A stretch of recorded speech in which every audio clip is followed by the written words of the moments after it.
How to choose an e-bike, pick your next ride. The question I want to ask you is, how do you tell somebody on an e-bike from somebody who's not on an e-bike? You can't, because the audience is exactly the same. In a few moments I am going to explain the basics about how to choose your electric bike, e-bike. In a few moments we are going to talk about how to choose an e-bike. The person to ride an e-bike is virtually anybody. It could be you, or even you. It's definitely been me. There is virtually every style of bike available in the form of an e-bike, cruiser, cargo, hybrid, and even foldable. E-bikes are great for people who are trying to give up their cars, or those who might be commuting just long enough distances that it makes more sense for them to have some pedal assist versus doing it riding completely under their own power. It's also great for people who might be carrying a lot of cargo, and that could include their kiddos. E-bikes are for people who want to go faster, further, and carry more weight. There are 4 main decision points in choosing an e-bike: class, motor, battery, and features.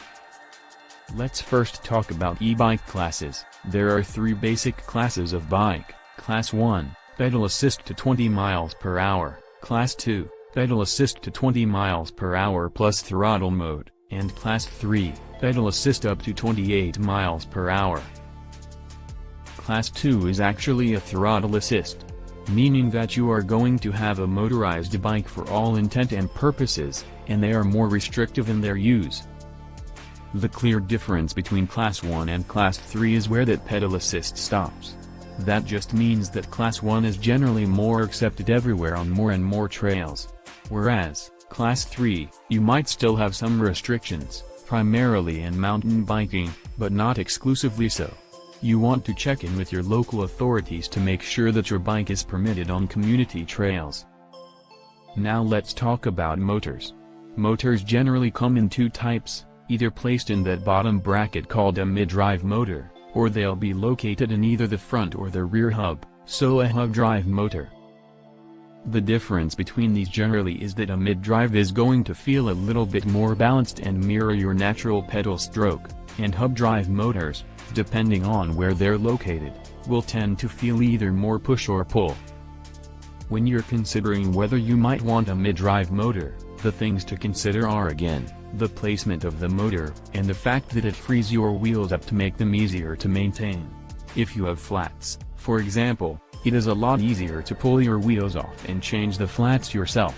In addition, mid-drive motors work with your gearing system, which allows for more efficient use of your battery.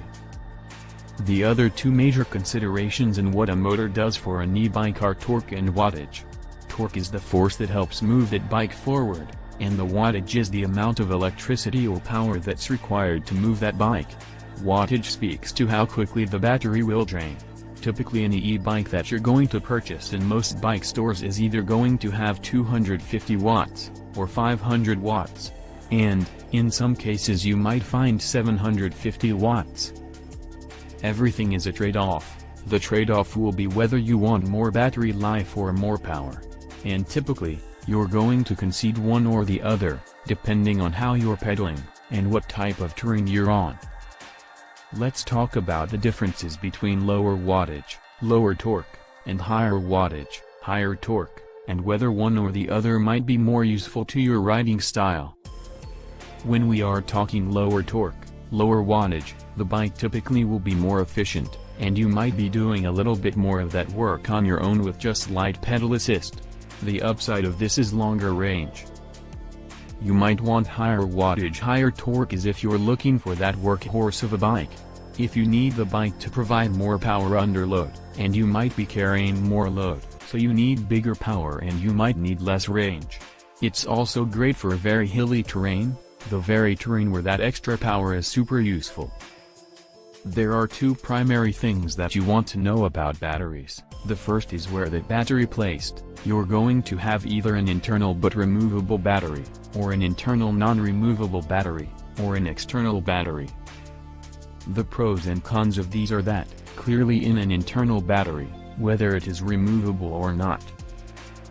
An internal battery makes for cleaner lines on the bike, and makes everything look and feel a little bit more like a regular bike.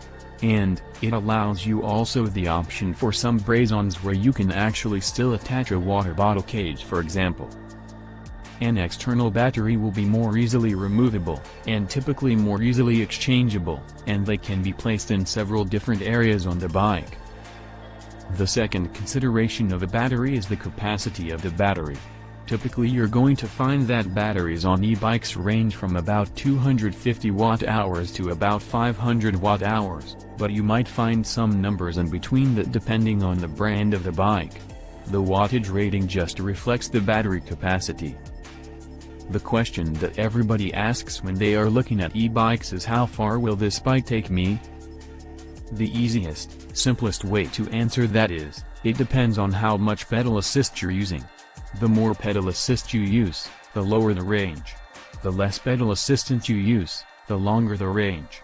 When you're considering what the range of the bike is, do consider that manufacturers will post what that range can be. It might be 20 to 40 miles, it might be 40 to 50, or 50 to 70 miles. But, be aware that that range is based on the least amount of pedal assist being used in that e-bike. There are a couple of final considerations that you might want to think about when you are choosing your bike. E-bikes start to have a lot of other really cool integrated features, like built-in lights, built-in security and locks. If you want those things incorporated into the bike, it is something also to think about when you're shopping for an e-bike.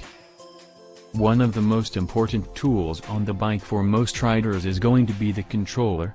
The controller is the thing that powers the bike on and off. And, it will also allow you to choose the level of assist that you want. But the other things that it may show you, depending on the level of sophistication of the controller, would be battery life, speed, and where you are in your total range.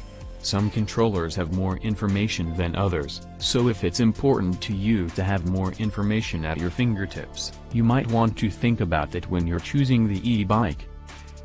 The last thing is the weight on these guys can vary quite a lot. They can be anywhere from 25 pounds to 65 pounds. So keep in mind how you're planning on transporting the bike, and storing the bike, so that this bike will fit into your lifestyle. This should give you a lot of information to start the process for shopping for an e-bike. Click the link in the first comment to find our e-bike and accessory recommendations. As always, size and fit are really important, so check out my video on that and I'll see you out in the trail. And, in the next video.